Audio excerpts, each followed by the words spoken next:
Hey guys, Tim Miller from the Bulwark. We already did Times Person of the Year, boo. But I want to talk about the swirling supposed controversy around Times Athlete of the Year, Caitlyn Clark. And so we're going to get to this controversy. All right, Megyn Kelly trashing Caitlyn Clark, Charlie Kirk. We're going to get to it. But I just want to talk about first. I love Caitlyn Clark. I love Caitlyn Clark even though I have a good old-fashioned sports rivalry with her. Not any of this political nonsense that people try to drag everything. They try to take all of our joy away from us and take everything that's beautiful in the world and make it about our stupid culture war. So I don't have a rivalry with her in that sense. I just have a good old sports rivalry, like Bird and Magic, or like Brady and Manning. It was Angel Reese, my girl at LSU, Bayou Barbie, and Caitlyn Clark. And they had some epic battles together. And I was obviously on the side of Angel Reese, being a Louisiana man. That's how great Caitlyn Clark is, that even still, despite the fact that she was on the rival team, her game is so beautiful that it's on that you have to love it. You have to love it. Okay, so I want to read you something that Caitlyn Clark said here in this Time Athlete of the Year for 2024 article, the thing that caused this whole brouhaha in MAGA media. And I'm just going to read it, and you can kind of figure for yourself what you think the problem is. Clark is cognizant of the racial underpinnings of her stardom. Quote, I want to say that I've earned every single thing, but as a white person, there is privilege. A lot of those players in the league that have been really good have been black players. This league has been kind of built on them. The more we can appreciate that, highlight that, talk about that, and then continue to have brands and companies invest in those players that have made this league incredible, I think it's very important. I have to continue to try to change that. The more we can elevate black women, that's going to be a beautiful thing. There it is. The more we can elevate black women, that's going to be a beautiful thing. I've earned everything in my life, but there is privilege.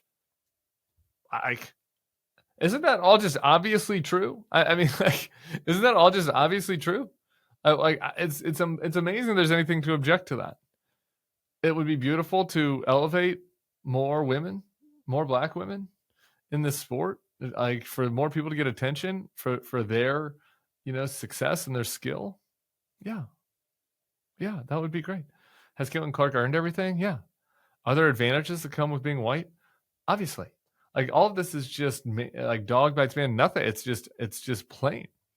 And I think the background of this is like clearly the WNBA, which just as a quick aside before I get to the Megyn Kelly, WNBA, which was ridiculed in conservative media continually for decades, like since it's been around, as someone that consumes a lot of conservative media, the only time women's basketball was ever discussed in conservative media circles was to make fun of the ratings, make fun of the lack of athleticism, to tear them down, to call it affirmative action or DEI or whatever, to insult these athletes. It's the only time they ever mention them.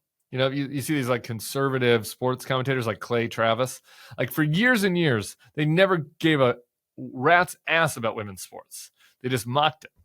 Okay. Until the trans issue came up and they felt like they had a wedge that they could use to bring women's sports into their culture issues, to pretend like they're on the side of women. That is when this switched. And then until when Caitlyn Clark came along, until they kind of co-opted Caitlyn Clark in this fake race war that they're trying to create. Trying to pretend like she's on their side and Angel Reese is on the woke side and all these other black WNBA players are too mean to her. And it's like, they did this. Like conservative media created this all out of whole cloth. All right. Over a league that they had just spent years and years deriding.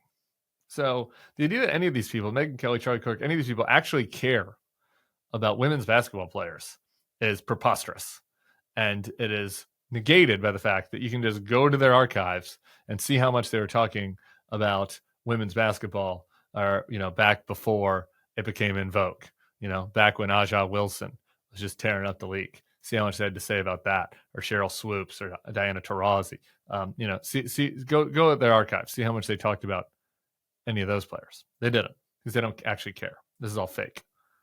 So, when it comes to this Caitlyn Clark quote, and again, and just one more thing on this, again, it's obviously true. Like there's a reason that if you're watching this, you probably haven't heard of Aja Wilson, right? Okay. I mean, like, if you just Google the best WNBA players of all time, all right, my guess is you're going to see a bunch of people you've never heard of, a bunch of black women you've never heard of.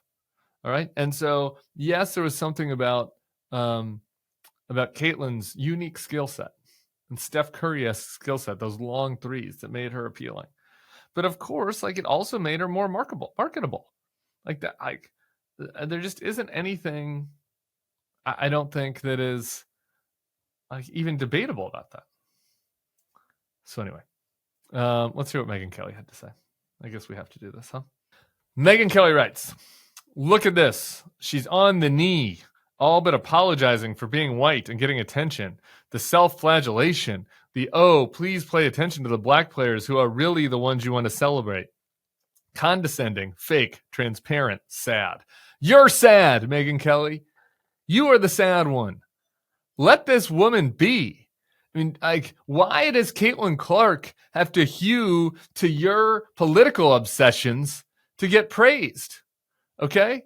Why can't you just let the basketball speak for itself? If you really cared about Caitlyn Clark, why can't you just talk about her as a basketball player, which is what she wants to focus on? You just listen to her press conferences. She's not out there talking about this stuff all the time. She's not out there doing political campaign events, weighing in on all the stupid culture war issues of the day. She's not doing any of that. All she was saying was something simply obvious, that there are a lot of great black women's basketball players who haven't gotten the attention that she has, and it would be awesome to elevate them. There's nothing wrong with that. That is well-intentioned. That's somebody that's demonstrating heart. She wasn't going out there protest, doing any of the woke social justice stuff you don't like. Like, she wasn't out there like campaigning against tearing down anybody that had different views. You're the one tearing people down, and Kelly, you're the one that's trying to insult and trash her for your own experience. You're the one trying to step on the back of somebody with actual talent to get retweets for yourself. It's pathetic. Let's look at what Charlie Kirk had to say. Now, Caitlyn Clark was met with widespread criticism, and it's deserved. But you should just kind of cut her a little bit of slack of, look, she doesn't know what she's doing. She doesn't have the fortitude or the spine or the wherewithal or the capacity to fight on these types of issues that I wish she would be able to. Outkick.com writes, fans turn on Caitlyn Clark as she predictably... Stop right there. She doesn't know what she's doing. She doesn't have the fortitude or the wherewithal or the spine to argue on these types of issues. Who's condescending now? Like, this is what Megyn Kelly said, that says that Caitlyn Clark was being condescending for saying, I've earned every single thing. We should raise up black women. And now you have Charlie Kirk saying she doesn't know what she's doing. She doesn't have the spine. She doesn't have the wherewithal. Screw that. Caitlyn Clark has demonstrated spine and fight and toughness and resilience throughout her entire career. This Kirk thing goes on. I don't need to listen to any more of it. But he quotes Megyn and he talks about there's this widespread outrage, and he's right about that. There is widespread. It isn't just him. It isn't just Megyn Kelly. It's across this whole grifter MAGA media ecosystem that they have. And you got to give them credit about this. You got to give Charlie credit about this. They have successfully infected the entire culture and the entire dialogue, on the terms of the debate that they want to have. They've successfully done that. I'm here doing this video after Caitlyn Clark said something totally anodyne. And so, the way to deal with that, is not to just be like, oh, they're racist or oh, whatever. It's to point out the obvious flaws, and the obvious ways in which actually they are the ones that are alienating people. Like, their original complaint, remember, the original anti-PC complaint was about the fact that Democrats, liberals, were sucking the life out of everything, that they were making everything about politics. Right? This was the original complaint about ESPN. That Jamel Hill and others were injecting their woke lefty politics into sports, and sports should just be sports. And to be honest, there was like I mean, it was a little overstated at times. It was eye rolly. There's something to that, right? The idea that like we should be able to have these communal spaces where people hang out together and talk across boundaries, talk across party lines, and engage in competition, cheer on success without it having to have the baggage of all these other weightier issues. Like there are exceptions to that, obviously. There's always going to be a little bit of politics in everything. Sports has always had politics. I get all that, but like there are ways to maybe emphasize the community element and de-emphasize the things that divide us. There was a legitimate way to yield that to make that complaint. But now these guys are doing exactly the same thing that supposedly radicalized them, right? Like these guys are doing exactly the same thing that they criticized, which was injecting their own cultural views onto something where it doesn't need to exist. Something where people, regular people, normies should just be able to enjoy life and celebrate their fellow Americans, their fellow humans, without having to worry about like what the political valence of that is. And I'm telling you, that is unpopular. That is an overstep. Like in the way that they might have been right about something, and I think that there was a successful backlash against the overly oppressive identity focus elements that we saw at time we've seen at times on the left. They are doing exactly the same thing they criticized. They are becoming what they've criticized. They are now identity politics scolds, demanding that everybody hew to their white identity politics mindset.